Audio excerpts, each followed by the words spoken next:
Hello and welcome to this assembly. I'm your host, the servant of YAHUAH, and today I'm going to get back into this as I tend to do, and we're going to pick it up in chapter 33, verse 27. But before I do, I'd like to thank you all for joining me today, joining this assembly where you'll only hear the voice that is myself and the story that YAHUAH brings to us, and a good understanding of it. You're not going to get much more understanding than what you're going to get here. So thank you for sharing this experience and growing much closer to the Father, and knowing that He is a person, not just some spirit floating around, in outer space. He's real. All right? These stories are real. This is history. All right, chapter 33, verse 27. The sons of Yaakov came upon the slain and spoiled the city because they had defiled their sister. They took what they wanted that had value. They did because of what had been done to their sister. Verses 28 and 29. They took their sheep, and their oxen, and their asses, and that which was in the city, and that which was in the field, and all their wealth, and all their little ones, and their women took they captive, and spoiled even all that was in the house. So no stone was left unturned. They took the children. I hope these were like babies or toddlers and not children who will remember and seek revenge, because that would not be a very intelligent thing to do. But it doesn't seem as though they were acting intelligently. It doesn't seem as though they were acting under the supervision or guidance of their father Yaakov. It seemed like they did this emotionally. Verse 30. And Yaakov said to Chamor and Levi, Ye have troubled me to make me to stink among the inhabitants of the land, among the Canaanim and the Perizim. And I, being few in number, they shall gather themselves together against me and slay me, and I shall be destroyed, I and my house. This was a prophetic statement. Yaakov, who was now Yashar'el, Israel, would stink among the inhabitants of Canaan. The actions that was taken would not sit well with others. The Canaanim would destroy him because he is few in number. That happened in the way he said it, but the scope was much bigger. Canaan took everything from Yashar'el, children, women, land, wealth, and enslaved and oppressed the men and all the people. When killing and enslaving was not satisfactory, they scattered Yashar'el throughout the world. Now, that's a little bit of a precursor, but I'll leave that alone for now. Verse 31. And they said, Should he deal with our sisters as with a harlot? They were upset over the treatment experienced by Dinah, their sister, and they asked that rhetorical question of their father. They were not willing to allow their sister to be subjected to that sort of treatment, even if the man claimed to have tender feelings for her.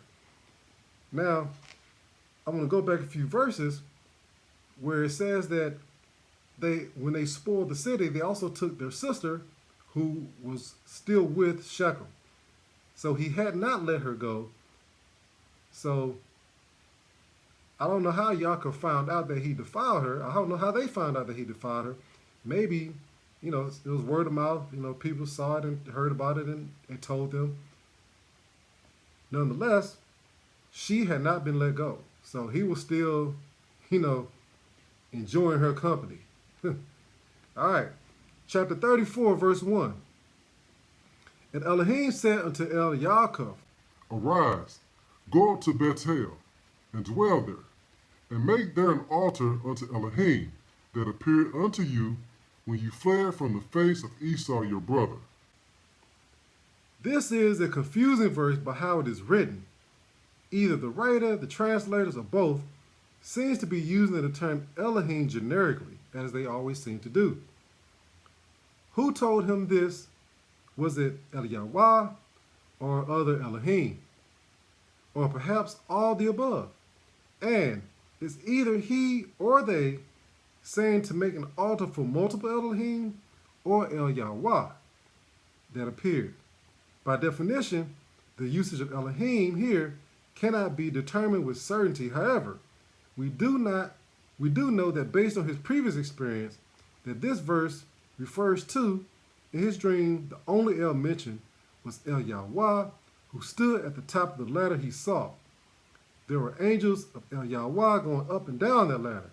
He later said upon his waking that the place was the house of Elohiym, that it was the house of more than one El.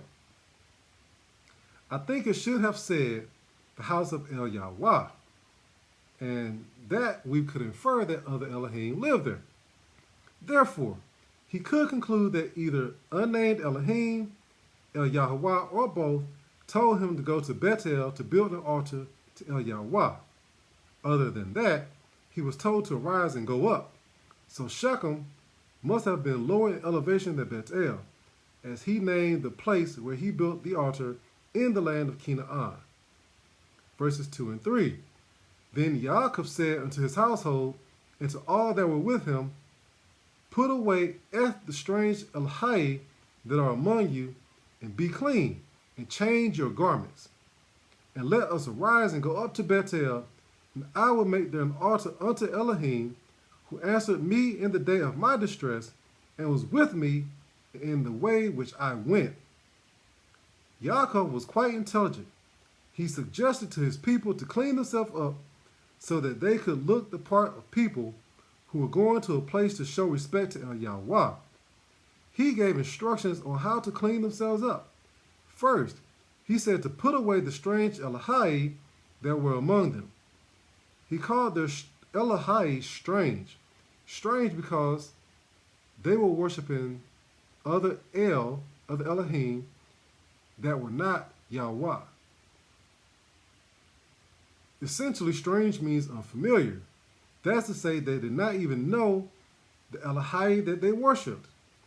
Those Elohiym never did anything for them. To know them means to have a relationship as well as to see their works. Being strange meant they never did any works for them who worshiped them and were therefore unknown or unfamiliar to them. He said that once they chose to put away their strange Elohiym, then and only then could they choose to be clean. Their cleanliness was not about their physical cleanliness alone in this context. Instead, or shall I say also, it referred to being clean in their heart and their honor and respect for YAHUAH. Otherwise, they will be unclean in a set-apart place, the home of YAHUAH, and then they could feel free to, dress up. They could put on clean clothes on the outside to match their now clean insides. Yaakov said, let us arise and go up. So you do not go down with YAHUAH, you go up. Verse 4. And they gave unto Yaakov all the strange Elohiym which were in their hand, and all their earrings which were in their ears, and Yaakov hid them under the oak which was by Shechem. They removed the earrings in order to be clean. This would have likely been a practice to, let's say, favor, appease, honor these strange Elohiym that they were worshiping. Giving up their strange, unknown, or familiar Elohiym, but that was not good enough to be clean. Therefore, they gave up their earrings, their strange practices. What was with the earrings? Why did the earrings make them unclean? Well, like I said, because it was part of strange practices. It was part of strange actions that they took to show reverence to these Elohiym who they did not know. Verse 5. And they journeyed, and the terror of Elohiym was upon the cities that were round about them, and they did not pursue after the sons of Yaakov. Obviously, the Canaanite were either chasing after them, looking out for them, or both. The Canaanite were aware of the murders that the son of Yaakov, perpetrated. Therefore, they seem to have been seeking revenge. But YAHUAH, Elohiym, had intervened on behalf of Yaakov and made them so scared they would not dare pursue them. You know, perhaps they were hovering in ships, you know, threatening them not to leave their lands, not to leave their homes, not to leave their towns, their villages. Maybe they had Elohiym round about the city, standing there in full armor with their weapons in hand, saying, do not dare approach these people. They belong to YAHUAH. So while Elohiym were round about Yaakov and his people had probably been worshiping, or could possibly have been worshiping, some of the Elohiym that were sent to protect them. They didn't know who they were. They were strange. All right, verses 6 through 8. That was just an aside. Verses 6 through 8. So Yaakov came to Luz, which is in the land of Canaan, that is Bethel, he and all his people that were with him. And he built there an altar and called the place El Bethel, because there Elohiym appeared unto him when he fled from the face of his brother. But Deborah, Rivkah's nurse, died, and she was buried beneath Bethel under an oak. And the name of it was called Alon Bakuth. Now I don't remember Deborah, because as far as I remember, she wasn't a handmaid, she was a nurse. So she must have been older. So she died. Okay, verse 9. And Elohiym appeared unto Yaakov again, when he came out of Padan Aram, and blessed him. Whoever said that man could not look upon YAHUAH and live have never read Bere'Shiyth, obviously. Many of these servants have looked upon him. In fact, not only did they look upon him, but he blessed them. As is the case here with Yaakov, YAHUAH came to him in person. Then he blessed him for no apparent reason. Perhaps it was for being obedient. Perhaps it was because he stood before him and looked at him in his eyes and reverenced him. All right, something to think about. All you that think, oh, you can't look at the face of God. Several of them looked at YAHUAH, the face of El, the Most High. All right, verse 10. Elohiym said unto him, Your name is Yaakov.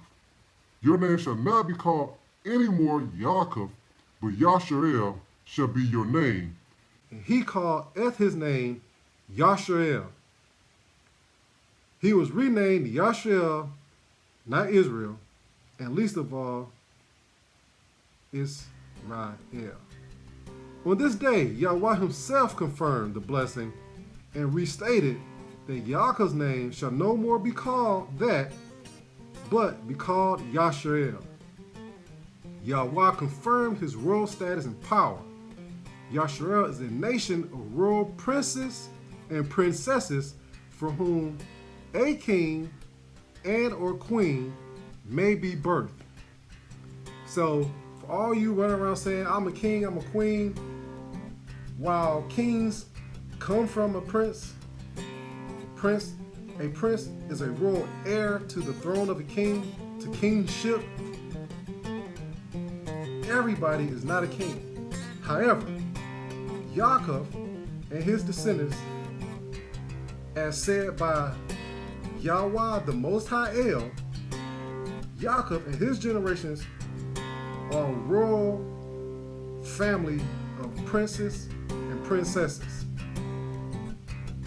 So with that, I'm gonna take my leave, and the court is now adjourned. I hope you enjoyed this good day.